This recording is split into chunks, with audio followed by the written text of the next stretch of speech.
한덕수 전 국무총리가 대선에 출마해 전국이 요동을 치고 있습니다. 최대 관심은 국민의힘 대선 후보로 선출된 김문수 전 장관과의 단일화 여부인데요. 자, 단일화 어떻게 흘러갈지 날씨로 한번 전망을 해보겠습니다. 먼저 자당 이야기니까 김성태 원내대표 먼저. 날씨 어떻습니까? 날씨 지금 현재 많이 흐리죠.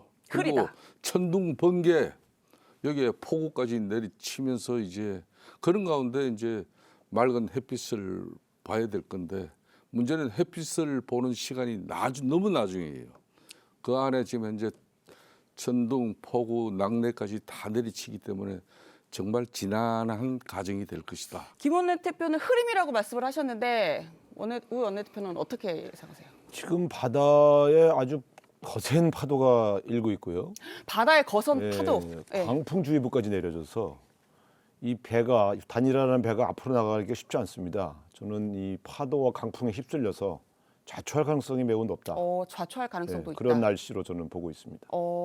왜 비슷한 이유로 그렇게 좌초할 걸로 과거의 단일화가 쉽게 된 경우는 유력한 대선 후보가 아닌 제3지대의 후보, 지지율이 10% 미만인 네. 후보들이 어차피 자기 대통령이 안 되니까 그래서 양보하는 그런 방식의 단일화는 비교적 원만하게 진행됐지만 지지율 차이가 뭐 10% 이내, 5, 6% 차이밖에 안 나는 그러한 그 양대 후보인 경우에는 서로 자기가 최종 후보가 되기 위해서 네. 유리한 룰싸움도 하고 어깨 싸움도 하다가 결국은 단일화의 시너지 효과를 보지 못하거나 혹은 단일화가 깨진 경우가 네. 많습니다. 그래서 과거의 선례를 보더라도 이 지금 시간도 촉박한 데다가 네네.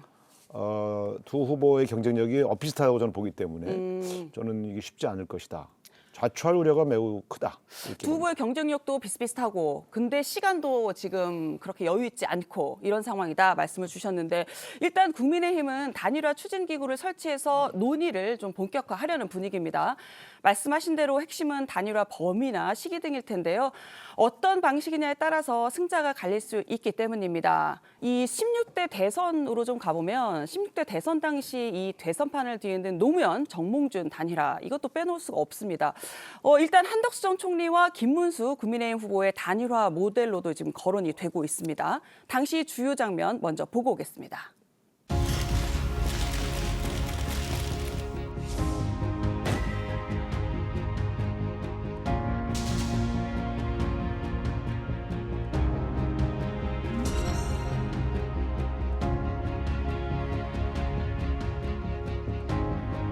민주당의 노무현 후보와 후보 단일화하기를 합의를 하고 여론조사 결과에 저희들이 흔쾌히 승복한 것에 대해서 저희는 아직도 잘했다고 생각하고 자부심을 느끼고 있습니다. 정말 안타깝고 국민 여러분들에게 부끄럽게 생각해요. 약속을 지키려고 고비고비마다 많은 노력을 했습니다. 많은 노력을 했고 정말 약속을 지키고 싶습니다.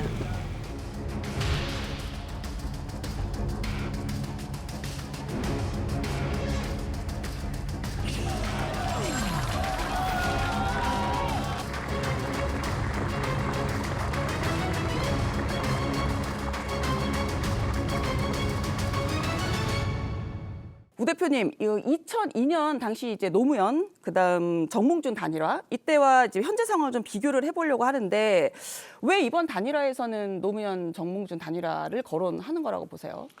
형식 논리로는 국민의힘 김문수 후보와 무소속 한덕수 후보가 단일화하는 것이 그때 정몽준, 노무현 단일화와 흡사하다 이렇게 국민의힘 관계자들이 주장하고 있죠. 네. 그러나 내용으로 들어가 보면 전혀 다릅니다. 네, 어떻게요? 당시 노무현 후보의 지지율이 20% 초반대, 그리고 정몽준 후보의 지지율도 20% 초반대, 중반대여서요.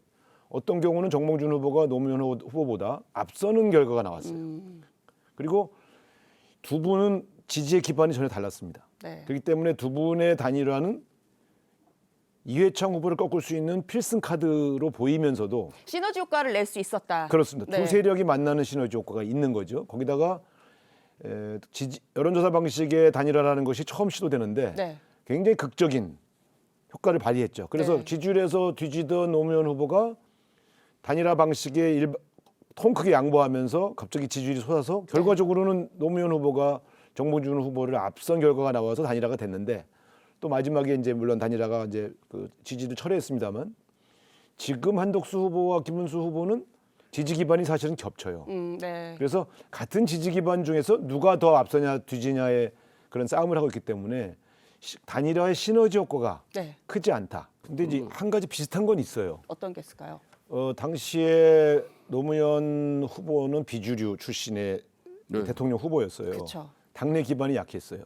그러니까 당의 소위 주류 그룹들이 노무현 후보 사퇴하고 정몽준 후보에게 양보하라고 하는 소위 후보 단일화 협의회라는 걸 만들어서 그렇죠. 후단협. 네. 그래서 사실은 이게 같은 당 안에 있지만 같은 당 후보, 자기 당 후보를 돕는 게 아니라 네. 은근히 정몽준 후보가 더 경쟁력이 있다 이런 주장을 당내에서 암암리에 공개적으로 했어요. 네. 이번에 지금 김문수, 한덕수 단일화도 보면 국민의힘 안에 친윤계 의원들은 은근히 지금 김문수 후보한테 한덕수 후보에게 양보 혹은 양보성 단일화를 강요하고 있지 않습니까? 그 양상은 비슷해요. 김문수 후보 입장에서도 저는 김문수 후보 성격도 누구보다 잘 알아요. 어떤가요? 그러니까 뭐 그저께 당선되고 당의 입장은 하루라도 빨리 뭐 단일화 일정을 갖다 이렇게 제시해가지고 뭐 단일화 뭐 협상 뭐 이 실무를 맡을 그런 사람도 후보가 빨리 정해주고 그렇게 해서 한덕수 측하고 빨리 이게 뭐 이루어지길 바라는데 후보 생각은 그렇게 몰고 가면 안 돼요. 제가 아는 김문수 후보는 자신이 나름 판단해가지고 네. 자신 알아요.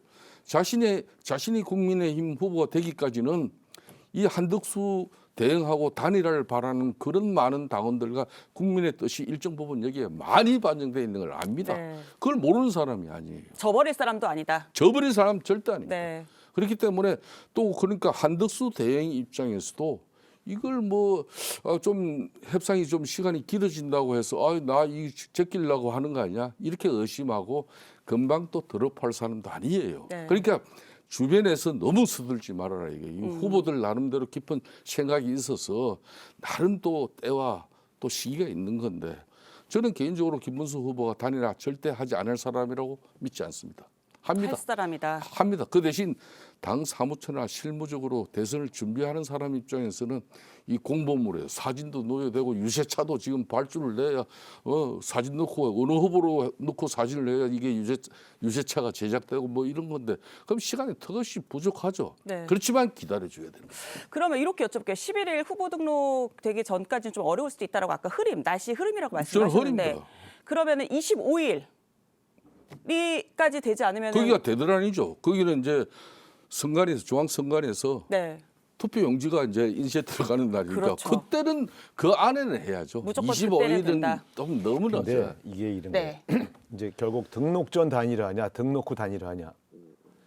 등록 후 단일화는 단일화 효과가 정말 별로 없어요. 그래서 저는 등록 전 단일화를 해야 효과가 있을 텐데 네. 지금 보십시오. 이제 4일밖에 안 남았어요. 그러면 오늘 내일 합의를 안 하면 네.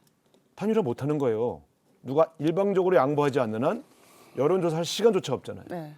그러면 예를 들어 물리적으로는 11일까지만 결정하면 된다고 하지만 그럼 그 11일 날 예를 들어 10월 11일 11일인데 10일까지는 돼야 되잖아요. 그렇죠. 12일 날 등록하려면 네. 그러면 10일 날 후보가 결정되면 하루 만에 등록을 해야 되잖아요. 그럼 사실 서로 등록서류 다 준비해 놓고 있다가 예? 이런 혼선이 간단치 않습니다. 정치가 그렇게 만만치 않거든요. 네. 그러니까 더군다나 그러니까 옆에서 더 압박을 가하는 건 내가 사정은 이해하지만 이게요 정당 연합이 아니잖아요. 그렇죠. 후보 단일화예요. 후보 단일화는 누가 하는 거예요? 후보가 하는 거예요. 근데 왜 당이 감나라 변나라 하냐고요.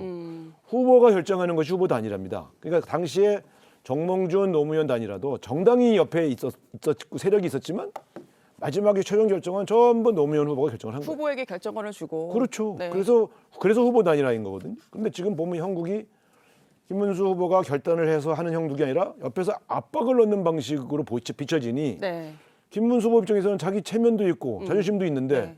아니 나를 기껏 후보로 만들어 놓고 내가 좀 멋있게 이 게임을 이끌어갈 수 있는 공간을 안 열어주면 서운해지죠. 약간 들러리가 된 느낌입니다. 서운해지죠. 네. 지금 그걸 지적하신 건데 저는 네. 지금 국민의힘 관계자들이 굉장히 큰 잘못을 범하고 있어요. 저건 정치 퇴행이에요. 지난 정치팀입니다. 18대 때 문재인 당시 그때는 이제 민주당이 민주통합당이었습니다. 네.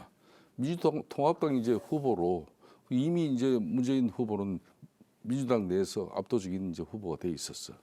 물론 뭐 경선 과정은 있었지만은 그렇지만은 이제 그때 이제 박근혜 당시 우리 당 후보가 워낙 그래도 정치적 기반이 탄탄하고 그런 가운데 우리 당이 대체적으로 결속이 그때는 야무지게 돼 있었어요. 그렇기 때문에 웬만해 가지고는 민주당 후보가 문재인 후보가 우리를 못 이긴다는 그게 딱 공식이 서 있었어요. 네. 그래서 그때 민주당 입장에서도 그때 단일화를 또 들고 나온 겁니다. 그래서 이제 당시 무소속 후보가 안철수 후보인데 안철수 후보가 상당히 의미 있는 지지율을 가지고 있었어요. 그쵸. 그래서 이제 이 단일화를 협상을 이제 했는데 이 단일화 협상이라는 게 서로 진짜 마음이 통해야 이게 이루어지는 건데 서로 절박해야. 네. 근데 지금 그때 당시 입장에서는 문재인 후보도 그렇게 절박하게 안철수 후보를 이해시키지 못했어요. 결국은 뭐 그 대신 제가 좀 전에 우리 당내 사정을 우상호 대표께서도 이야기했지만 당시 안철수 후보가 단일화 하지 않으면 안 된 망고 죄인이 될 수밖에 없는 그런 뭐 정치 공학적으로 그냥 압박을 해버렸어요. 네. 결국은 이분이 안철수 당시 후보가 단일화 협상도 안 해버리고 나 아예 그냥 이번 대선에 안 나서 그리고 중도에 사퇴를 해버려요, 그냥. 그래서 당연히 문재인 후보 졌죠 그때. 그때 제가 공보단장 하고 있을 때인데 네. 피가 말렸어요. 왜냐하면 사실은 물밑에서 계속 협상을 했거든요. 네. 그래서 그 전제 조건으로 우리 지도부가 제가 그때 최고위원이었는데 이해찬 대표를 포함한 지도부가 총사퇴했어요. 그랬더니 안철수 후보의 기자들이 그렇다고 다른 당의 지도부를 물러나게 한 건 과한 거 아닙니까?라고 질문했더니 저는 관여한 바가 없습니다. 네, 맞아요. 그래서 제가 4개월 만에 사퇴한 저로서는 어이씨 사퇴하라서 사퇴했는데 자기가 시킨 게 아니라고 그러면 우리가 뭐가 되냐 뭐 이제 이런 불만도 있었는데 네. 그 당시에 어떤 방식으로 단일화하는 그런 저 여론조사 문항을 어떻게 할 거냐 방식 어떻게 할 거냐 갖고 2주를 드자비를 했어요. 결론적으로 문재인 후보가 다 저쪽에 사전대로 해줘라라고 했는데 그게 샜어요. 그러니까 안철수 후보가 그 얘기를 듣고 그렇게 하면은 마치 자기가 무슨 어떤 걸 요구하다가 문재인 후보의 양보 때문에 여론조사가 진행되는 것 같으면 이건 자기가 면도 안 쓰고 불리할 수 있다 생각해서 사퇴하신 거예요. 그런데 문제는 이게 단일화를 해준 게 아니라 사퇴를 하니까 네. 정몽준 노무현은 단일화라고 하는 세리머니도 했어요. 나중에 지지를 철회한 거지. 근데 아예 단일화의 테이블이 안 됐어요. 그냥 사퇴만 해준 거예요. 그러고 나서는 전국을 다니면서 연설을 하시는데 문재인 후보를 지지해달라는 말을 한마디도 안 했어요. 꼭 따르고 하고 한 번 정도는 만나줬는데 유세장에서 계속 따로 도니까 단일화 효과가 전혀 없었어요. 그래서 단일화를 위한 협상 기간이 길어서 우리 독재적 캠페인의 위력이 떨어진 데다가 단일화가 정상적으로 진행되지 않아서 오히려 또 그 단일화를 위한 효과, 다시 말하면 안철수 후보를 지지하는 분들이 문재인 후보를 지지하게 만드는 일에 실패한 거죠. 네.